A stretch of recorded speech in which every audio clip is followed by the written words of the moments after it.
Hey guys, Paulstron here, and today let's talk about the patch notes for 3.19 Lake of Kalandra, which just dropped a few hours ago. And oh boy, has it been a treat. But a little bit of a disclaimer at the start here. We already talked about everything in the Balance Manifesto, and there's not really much changed. If there's something changed, I will talk about it in this video. Basically, we went over the defensive changes, for example, spell suppression, the minion balance, and all the skill buffs overall.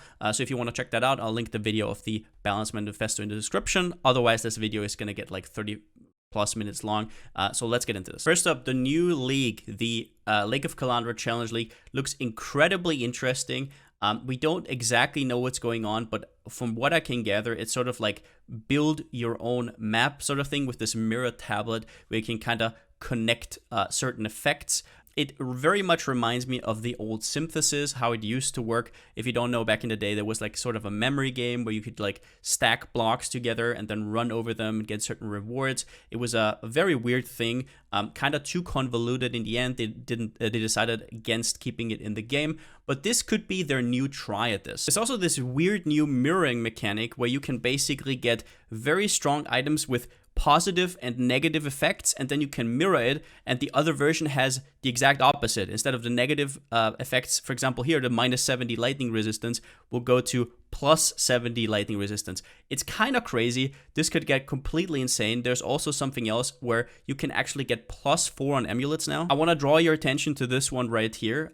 In a second here, he will actually get this from +1 to -2, but if he mirrors it, it will actually get +2. And what you could do with a lot of RNG is basically get +2 to level of all fire skill gems, for example, and then +2 to all skill gems. And this could be an endgame amulet that absolutely laughs at stuff like Ashes of the Stars or even Omni, right? So that could be extremely interesting. There's also been a new unique ring revealed. Kalandra's Touch. This basically mirrors your other ring. Kind of crazy overall. Once it comes out, I will definitely make a further in-depth video on this league mechanic in general. What I can gather so far is I'll have a lot of fun with this, and we'll have a lot of fun figuring out what the most OP stuff is. And once I know something, I will give you guys kind of like a currency guide. Now let's talk about the league reworks. These are actually extremely spicy. Number 1, Beyond. Number 2, Harvest. Number 3, Archnemesis. Overall, I actually like all of these changes. They have some downsides, so we're going to talk about that.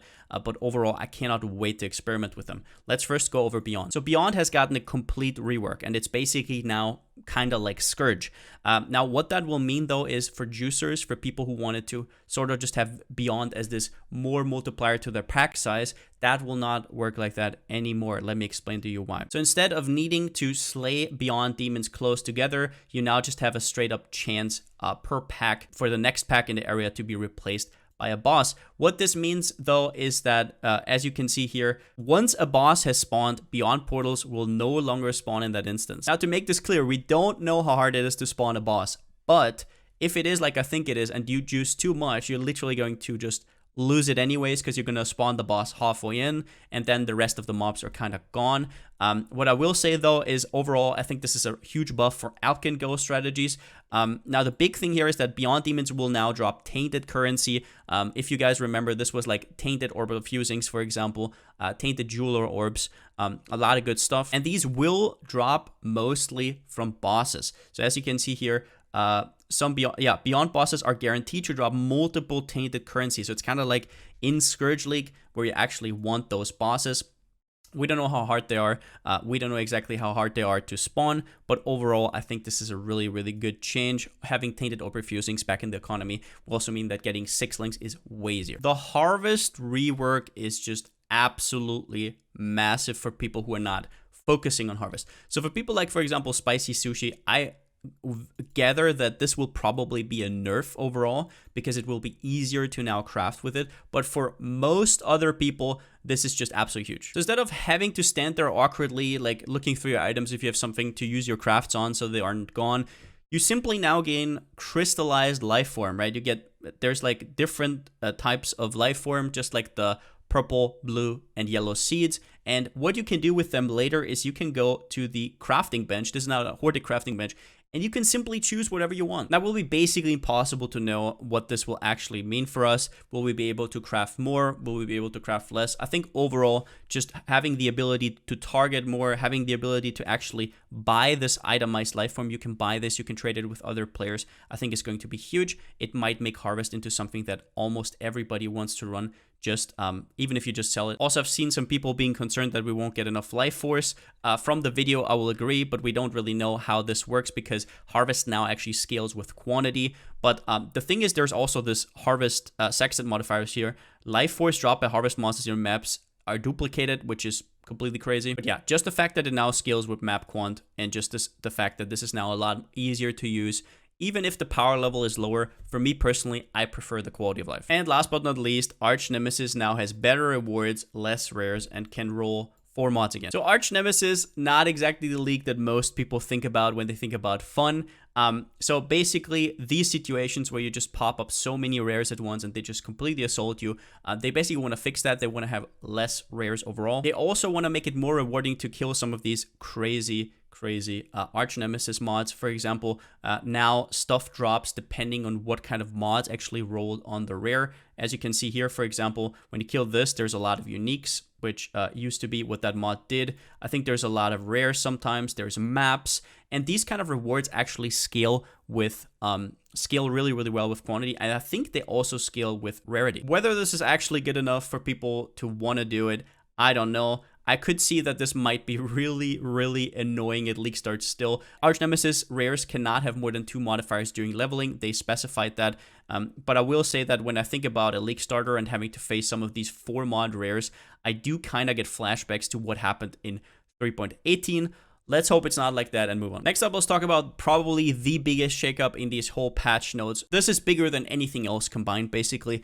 The Exalted and Divine Orb kind of change. So they explain here that basically Exalted Orbs and Divine Orbs have the same drop rate, but Exalted Orbs are worth much more because they're used for crafting. People don't really use Exalted Orbs ever for slamming stuff, but Chris would kind of like people to do that. So what they're doing to kind of facilitate that is that they actually make Divine Orbs now the main currency to metacraft. And to make it not too easy on people, for example, what they did is they changed the 6-link vendor recipe to grant 20 Orb of Fusings instead of the Divine Orb, which might be nice for actually league starting and then getting a 6-link.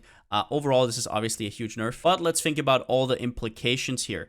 Number 1, metacrafting is now done with Divine Orbs. What that will mean is Divines will be the new default trading currency. There's no way around this. Slamming your items is now a thing. Exalted Orbs are going to be cheaper, but people are not going to be interested in them as much.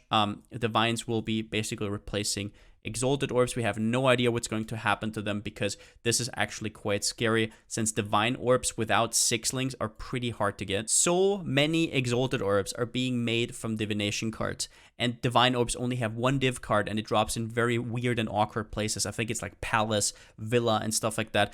This might alienate players even more from endgame crafting. I think that Divine Orbs might actually be a lot more expensive than Exalted Orbs are right now.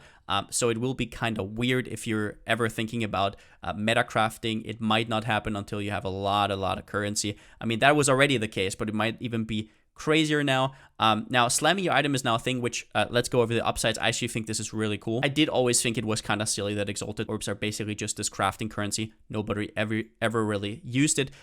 What I also want to say is, since Divine Orbs are now going to be the new main currency, now we will have the same problem as with Exalted Orbs, where now you're just not going to use Divine Orbs anymore on most things, which is kind of weird because rolls now actually matter, and they made it so stuff like Harvest or Bestiary Divines are also not a thing anymore. So they want to make it really hard for you to actually reroll your stuff, which means uniques will gain quite a bit of value. What you did before is most of the time you just bought a unique. Let's say it costs like 1 Exalt, you just throw a few Divines on, and it's where you want it to be at. But now there's no chance of that happening. 1 Divine Orb will now be like 1 Exalted Orb, or even crazier. So you're not going to throw them on Venter's Gambles anymore. If you have a good Venter's Gamble, you're basically rich. Same with Shaco, for example. If you have an Ice Bite 35, you're absolutely chunked out of your mind. So the drop rate of Forbidden Shaco, Judging Voices, Venter's Gamble, and The Risk has also been increased. These are basically the divination cards of Venter's Gamble and Forbidden Shaco. So they do kind of acknowledge that it's going to be a lot harder to get those. Overall, I like that uniques will gain value because now actually if you pick something up from the ground and it has a perfect roll, that means something. But in the end, I just can't help but wonder if all they did here is kind of swap Exalted and Divines around, and now instead of Exalted Orbs basically never being used, it's now going to be Divine Orbs never being used. I don't know if that's a good thing. We'll have to see. The economy is going to be really weird. I'll probably need quite a bit of time, 8 years in this game, and I'm so used to what Exalted Orbs do, so used to what Divine Orbs do, so there will definitely be some nice clips of me just making big mistakes. Overall, this will change everything, and if you're in Standard, I hope you hoarded some Divine Orbs. As for the rebalancing of unique items, I will make a separate video about this, otherwise we're going to be here forever. I will go through every single unique, so look out for that. Let's move on. Now then, let's talk about Trickster. So Trickster has gotten a complete revamp. Other than one notable, everything changed here. So let's go through it one by one. There is a 2-pointer here called Polymath, 3% more damage for each different type of mastery you have allocated. Each different type of mastery you have allocated. It also recovers 1% life, 1% energy shield, and 1% mana per different mastery. So just to make it clear what that means if you have one Mark mastery and you have another Mark mastery, that doesn't count twice. But a Mark mastery and then an Evasion mastery and then a Aura mastery, Spell Suppression mastery, and Elemental mastery, these do add up. Now, just went through some of my builds, and most of them have between 6 and 8 of these, which would come out to between 18 to 24% more damage, and then between, I don't know, like 6 to 8 life gain on kill, energy shield gain on kill, and mana on kill. Now, I just gotta straight up say this node is completely ridiculous. Unconditional more damage is extremely hard to come by and usually comes with a lot of downside, or, I don't know, in Ascendancies that usually aren't that great, or let's say niche. But in this case, I mean, this is just completely insane. This is basically a 2-pointer you take on every single Trickster build, so you're basically working with 6 other points to get some of the other ones. Then let's talk Swift Killer, +2 to maximum frenzy charges and 200% increased charge duration. This is obviously insane for frenzy charge stackers, but also the increased charge duration is very nice for quite a bit of ballista builds. They do use frenzy, so this says at least like 10 to 12% more damage. The increased charge duration is just really nice quality of life overall. It also works for other charges. It's not just frenzy charges. So if, for example, if you have an enduring composure and you get like endurance charges from that, they're also going to be up way longer. Instead of 10 seconds, we're talking 30 seconds. So it's just going to be a huge quality of life boon. Also, if you're using snake bites, which reduces your frenzy charge duration, that is also quite good. So for a lot of builds, this will be like an okay option. And for some other builds, this will be straight up the reason to go Trickster. Now, next up, one step ahead. This is a very interesting one. Your action speed is at least 108% of base value. Nearby enemy monsters' action speed is at most 92% of base value. Talking about the one down below, this will basically mean that stuff like monsters having increased attack, cast, and movement speed is going to be completely nullified. What I want to say here is that nearby, once again, is one of these things where I just don't know what that means. Does that mean 20 range? Does it mean 40, 60? We just don't know. Is it like melee range? Is it like your whole screen? If it's your whole screen, this is a really strong defensive option. Otherwise, it might be complete trash. I want to clarify this note on top here because some people think this is just completely OP because now instead of 100%, you have 108% and then everything else multiplies off of that. That is not how this works. This is not Tailwind. These work very similarly to how, for example, Stampede works. Your movement speed is 150% of its base value. Obviously, here it says your action speed, but that also includes your movement speed. On top of that, you can't really be chilled, temporal chains. That's all really cool. You cannot be frozen because freeze would say that you have 0% of base value of your action speed. So those are some huge quality of life bonuses, as well as that if you're doing delirium, there's a lot of slows there. But this does not just make you 8% faster. That's not how it works. Basically, once you put a Quicksilver on, it goes from 100 to 140%, and this 8% doesn't do anything anymore. Overall, I think this is still really cool. I often wished I was a Juggernaut when I was in some of these Delirium encounters to get this cannot be modified to below base value. This is basically a better version of that. So I'm still pretty hyped about this node, but it's not going to make you faster per se. And the last 2-pointer here is Heartstopper. Every 10 seconds, take 40% less damage from hits for 5 seconds, take 40% less damage over time for 5 seconds. So they're consecutive, so they basically you always have one of these buffs up. Overall, I gotta say, I don't think this is gonna cut it. This might be strong on softcore. I think this could be strong on softcore. Hardcore players will not want to play around with this unless they already have enough defenses, and this is just kind of like the icing on top. But after you traveled, you get two absolute insane nodes. Number one is Spellbreaker, so you have to go through here, and then you can go here, or both, right? Number one is Spellbreaker. 20% chance to suppress spell damage, very nice. 50% chance for energy shield recharge to start when you suppress spell damage, really nice bonus. And then we have prevent 10% of suppressed spell damage while on full energy shield. So this basically makes it that instead of taking 50% less damage from spell hits when you suppress, it's 60% less damage, which is overall 20% less spell damage taken. Now for this to work, you have to be on full energy shield, but what I can tell you is that's not going to be that big of a deal because you have Soul Drinker right here. And Soul Drinker is basically the Slayer equivalent for like energy shield. 2% of damage leads to energy shield. I want to point out right here, this says damage. Unconditional. Attack, spell, doesn't matter.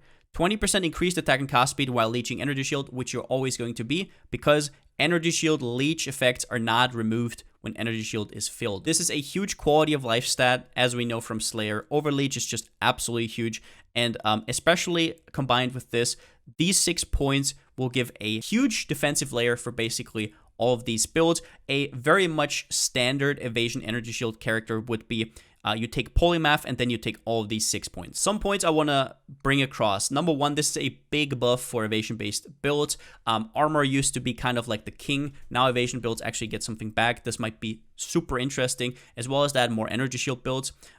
It's a great all-rounder for builds that have no real home. Like you can take some of these 2-pointers and just wing it. Even if you're not scaling this at all, you get one step ahead. You get +2 maximum frenzy charges. You get Polymath and you get Heartstopper. That's a very good Ascendancy for builds that just don't have anything that's like a no-brainer for them. One thing I also want to note, as good as ES Overleech is, it is not as crazy as you think because the maximum energy shield you can leech per second is actually 10 unless you take Ghost Reaver. So basically, in order to get to the 20%, you have to take Ghost Reaver, completely negate all of the recharge you get from energy shield, which is a pretty big nerf, so that you just have the 20% that Life has innately. Life can take Valpact, and it's up to 40, right? So there is a discrepancy here where Slayer has pretty big upside. Then again, you get good other bonuses. I just want to make that clear. As good as it is, you're not going to realistically get over 20, maybe 30 with some gear. This will still be extremely strong. It will keep you at full energy shield. You can make use of a lot of the effects that say while leeching, for example, from Cluster Jewels. That is especially really good for attack-based builds. But that being said, energy shield doesn't have that many tools to regen consistently, so this can be very, very nice for that. Overall, Trickster is an absolute banger of an Ascendancy. The only thing I would say that is kind of missing for me, because GG said they want to make it around speed, is there isn't really any straight up movement speed. There's no elusive, there's no tailwind, no nothing. One step ahead isn't really a buff to your movement speed. It just is like a juggernaut effect where you cannot be chilled, temporal chained, stuff like delirium slows, stuff like freeze, which is nice, but there's no straight up movement speed, and that's what I was kind of thinking we would get. And at the end, let's go over some other random stuff that changed. Lightning Strike is not dead. So it says here, fix the bug where Lightning Strike could hit a single target twice from one attack. My first reaction was, wait, did they just make it so you can't double hit anymore with additional strike? And the answer is no, you can still do that, but what you can't do is triple hit anymore. So there used to be this weird interaction where you could actually hit 3 times if you position correctly, which was very awkward. So overall, I don't think this is going to take away too much from Lightning Strike. It's still going to be an absolute S tier melee build. Number 2, Seismic Trap got 30% less damage on top of all the other nerfs. So we already saw in the Balance Manifesto that cooldown based traps got a little bit of a trim. And that obviously was a nerf to Seismic Trap, but people were saying it's still going to be fine. They also reduced the duration, but they straight up nerfed Seismic Trap by 30%, and this might be its death nail. I will say that Seismic Trap is so strong that I would not be surprised if it's still very much viable, but what I will say is stuff like Explosive Trap might now be a little bit up front. Explosive Trap is not as nice to play with, but it has a ton of damage. Something cool they did, however, is they realized how this whole trap cooldown and duration would also nerf some of the less used cooldown traps, for example, Flamethrower Trap and Lightning Spire Trap, and they gave it a little bit of extra damage, just like 20-ish% or something like that, which is going to be very nice. I think Flamethrower Trap and Lightning Spire Trap, especially Lightning Spire Trap, might now be in a better place. And I just want to say that Nightblade is still untouched. It is still the #1 support gem in this game. You're still going to be playing claws or daggers. If you're not, you might be trolling, which honestly for me kind of sucks because it excludes some of the really cool melee skills that can't use claws or daggers. What I think happened here is that GGG knew how strong Nightblade was, but they couldn't really fix melee as a whole in time. So they were like, okay, let's leave Nightblade as this band-aid, so at least some melee builds are being played. Chris Wilson did say that they're going to take a bigger look at melee in general in 3.20. And so I think Nightblade is going to be gone next league. Played while you can. I don't know what to think about this, but it is what it is. But what are my overall thoughts? Now, #1, I think the Exalted Divine stuff will be confusing at hell at the start. You'll realize you just bought something and you can't just simply divine it. So you're like, especially stuff like Flasks. You're like, oh, I have 12% move speed. I'm just going to divine. Oh, no, wait, I can't actually. Also, picking up certain uniques that have high range of rolls could be really strong. You could now find a unique that's usually like 4 chaos, have a perfect roll, and it might be multiple divine orbs, not exalts. Also, all old currency videos where I talk about exalts are not completely invalidated, and people will just be confused as hell if they see it. They just started the game, they look at my old catalog and they're like, wait, but exalts aren't worth anything. What is he talking about? It will be pretty fun for sure. Next up, I think Trickster will be strong, but not OP. I think they kind of hit the nail on the head here. Polymath is just this super powerhouse that kind of glues this whole Ascendancy together, but then it does very much want to shoehorn you into Evasion Energy Shield playstyle. Soul Drinker, like I said, incredibly strong, but don't forget that Energy Shield only goes up to 20% and only if you take Ghost River, which means you get no recharge. And I say that because stuff like Wicked Word does not see any play. Overall, this is still way more consistent. Spellbreaker is completely insane. A Trickster might still have a problem though with big physical hits, which might still be something they have to kind of think about, especially because Heartstopper is not really that consistent. Swift Killer, some Frenzy Charge stackers might actually now go for Trickster, but it might be kind of like a toss-up between Raider and Trickster. And once again, I would have hoped that we got a little bit of movement speed on here because that's not really what one step ahead does. The uniques might shake up the meta, the skill buffs probably won't. We collectively all memed enough on Cleave's +2 radius. What I will say overall that the skill buffs don't look that enticing, but there's a lot of unique changes that we will talk about in a separate video that might be interesting. We're also going to talk about the new skills once I've gotten a little bit of a grip on the numbers. I didn't think it was really valuable to just throw out my first like knee-jerk reaction. And then reworked leaks look all incredibly fun. I think Harvest is now actually something I'm going to have on my radar.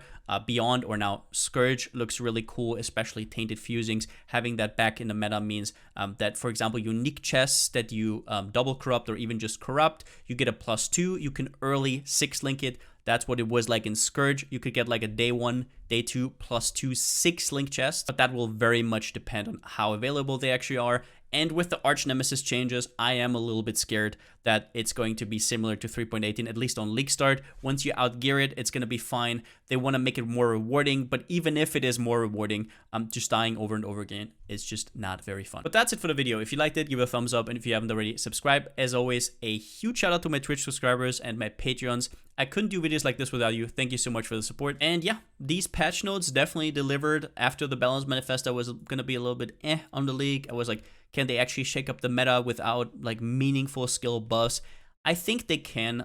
Stuff like EA Ballista is just going to be still incredibly strong. Seismic Trap, I'm not really sure. There's going to be a lot of new contenders on the block. During the next week, we're going to see a lot of creative people coming up with new stuff, me included. So let's wait for that until we draw a further conclusion. But with that being said, since I still don't have a slogan, see you next time.